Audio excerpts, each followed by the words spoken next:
So this is the Bagfield podcast.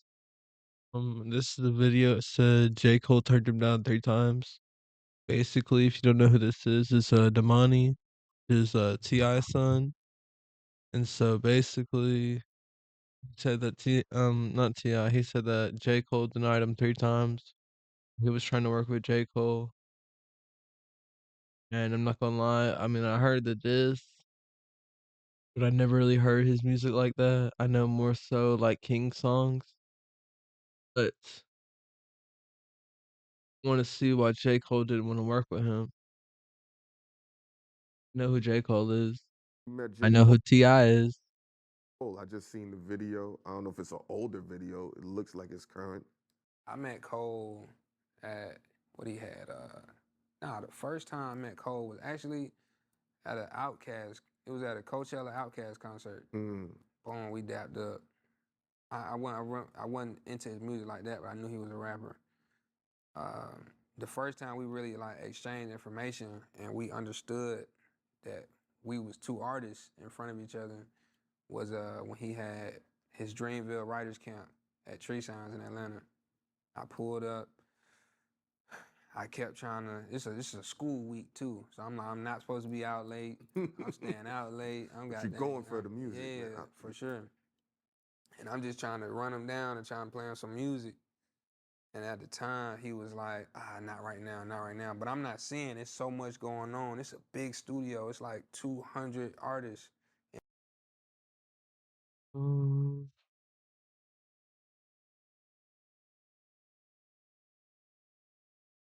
call that denying though, because like you gotta think about you gotta be like the perfect place and the perfect time. You go into a studio where there's like 50 people in the studio, 100 people in the studio, depending on how big the studio is. Being like, yo, man, you just gotta find them on that one-on-one time. In here all recording, and he trying to record his stuff too at the same time. He got his family there.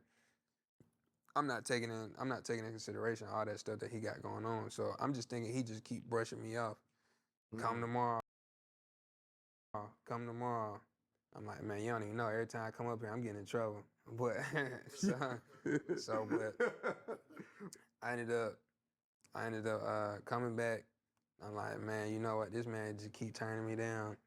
And I ended up clearing out a closet in the studio because all the studios was took. They was just setting up studios everywhere.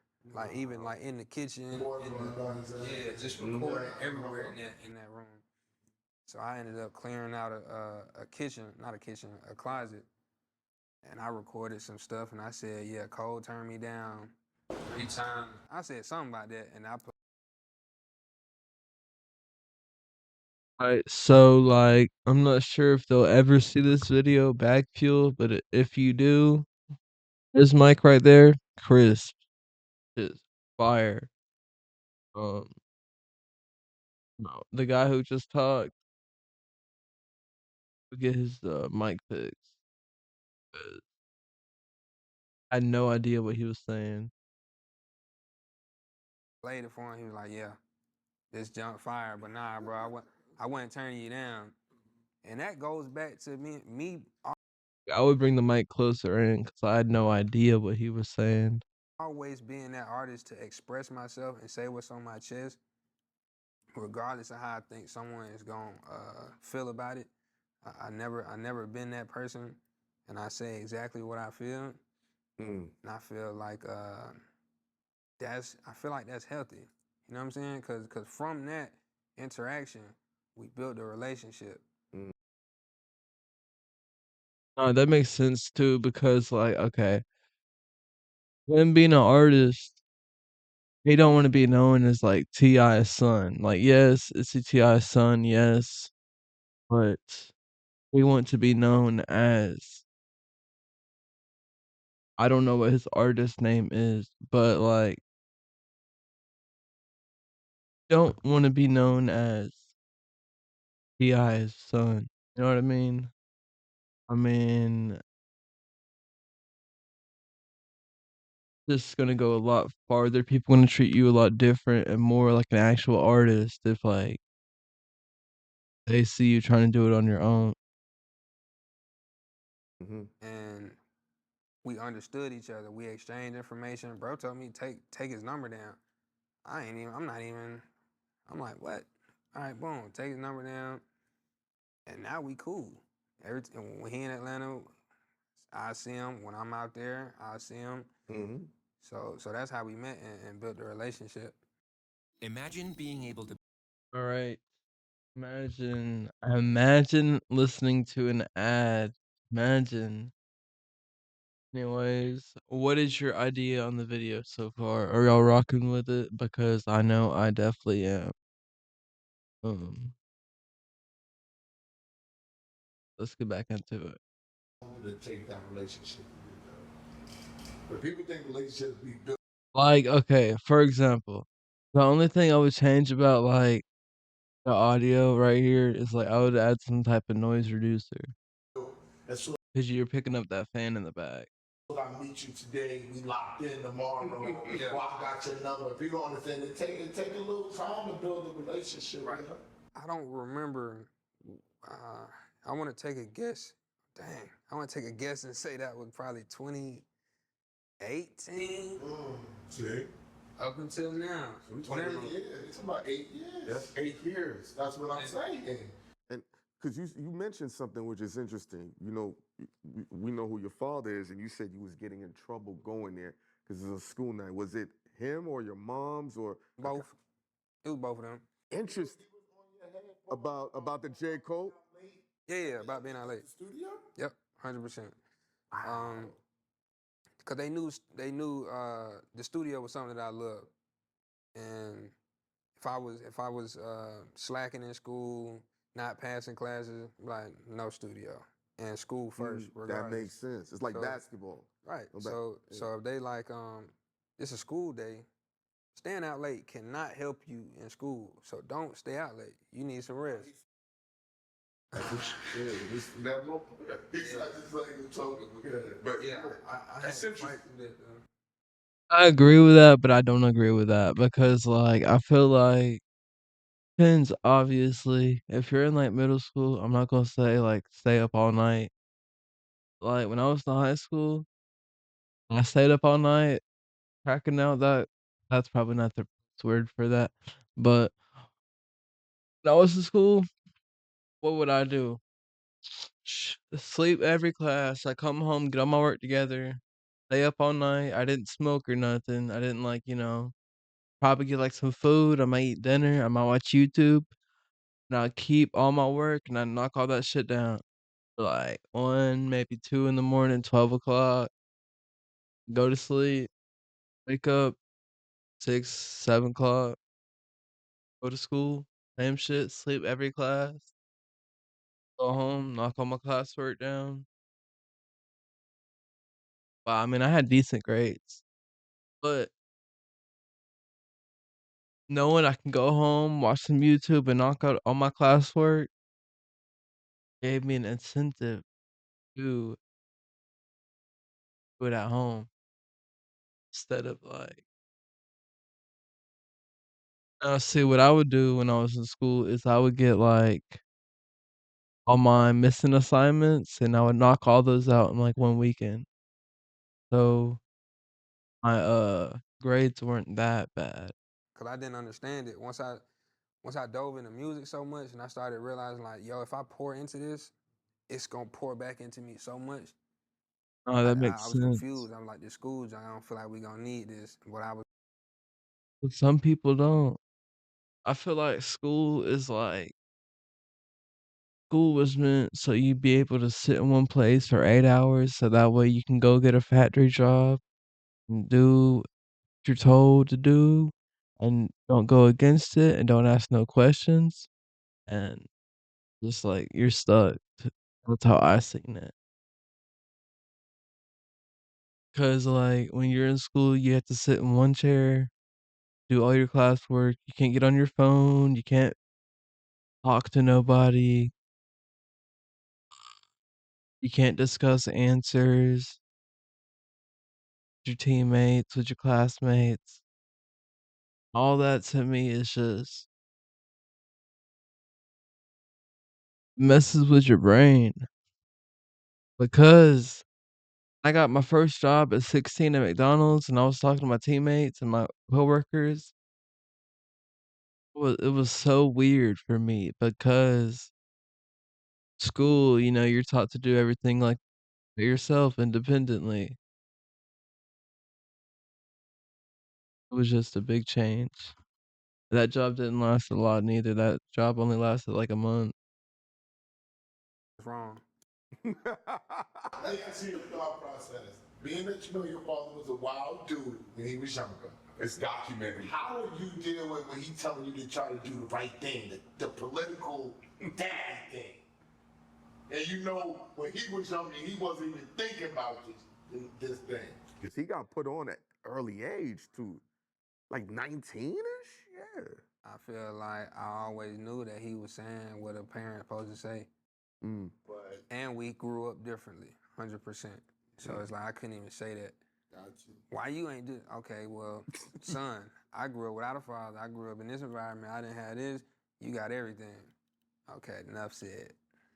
I mean, he does got a fact. He does got a point there. That's I can understand that. But that takes he's mature a a different type of spectrum. maturity, yeah, to even understand that and deal with that along the way. Was when you first started, I felt like people wasn't taking you seriously about your music. That's natural. How did you feel about that? I wasn't taking it serious either. I didn't You know what wasn't? I was doing. I didn't really even understand what it meant to be an artist or pursue music. So, 100%. That's understandable to think or say that. What was it negatively to you at the time when it was going on? Like, what are they saying? Like, why are they saying this? You know what I'm saying? Are they hating on me? I probably translated like that. They hate on me. But yeah. When I started getting older and realizing that things were affecting me, like school. I don't know if me failing and I can't go to the studio, or if it's a girl I like, I don't know how to express it. When I started really like having stuff like that affect me, and it spilled into the music, and then people started telling me, yo, you know what, that's dope. I can relate to that. I feel the same way. That helped me. Because you're making timeless music instead of making music for like the money or music for the fame. You're like, let me make some real life. Let me write my story down. People gonna relate to that. You talking about money, cars, bitches, drugs. Man, shit's cool, but that shit gets tiring. That shit gets boring after a while. But if you do it in a way where like it's a story and you can relate to it, I feel like that's when it gets separated. That's So when I those was. experiences made you a better artist, is what you're saying? Yeah. So I guess that's a great trade-off, even though things aren't going well, like you said, school or relationship, but it's now making your music more engaging. Yeah, but I'm figuring myself out too though. It's not even just the music. Like I'm expressing myself. If you don't Isn't that all artists though? some artists just make music just to say stuff, and to say stuff that rhyme, and to try to make some See, that's what I was just going off on. money, which is not a bad thing. But I'm expressing myself. You know what I'm saying? You different. They're rapping. That's what we saying about the new generation. They're not rapping to make music, to make art. They just want to make money. It's not about that. Like Folks need before. money too though. I'm not down. No. I need no. Yo, I'm the most money person. Okay, but I'm just talking about what I'm hearing in the music. I'm older. You know what I'm saying? So I've been around. I heard your father's first records. I was one of the first people to buy those records, being from New York. Like DJ Clue's been my best friend for 30 years. So I've been around and seen this whole thing. But the difference in the hunger, yeah, everybody. Foxy wanted to make money, Ken and Big, but they knew that they had to make greatness in order to make that money. Yeah. That's not what. Now people just feel like they toss out anything and it's gonna make money. Even if you're writing a female's rhyme, she gotta be like, that don't work. That's not it. You gotta be better. That's not the message I'm trying to come across. That's not what's happening right now. So to hear him and see him do it, I'm telling you, when I first watched, I was like, is this nigga really like being an artist, or is this an act? Because there's no young people taking this seriously and trying to find themselves. You follow what I'm saying? Because I also feel like at the same time they are what's it called when you pour into somebody? Influence. I feel like they're influenced by like this next generation, or not next generation, but the generation previous generation before us. And a lot of those people that lived a life that they lived, they might have switched and changed, but some of those people still try to act like they're still living the life that they're not living anymore. And I feel like the newer generation, my generation, is still listening to that and they're like, yep, this is what we gonna do. And I mean, you just get an all around shit show. I mean, you can't deny it and say you don't. They're not doing that right now. So that's the part I feel like is a little different with you compared to what everybody else is doing.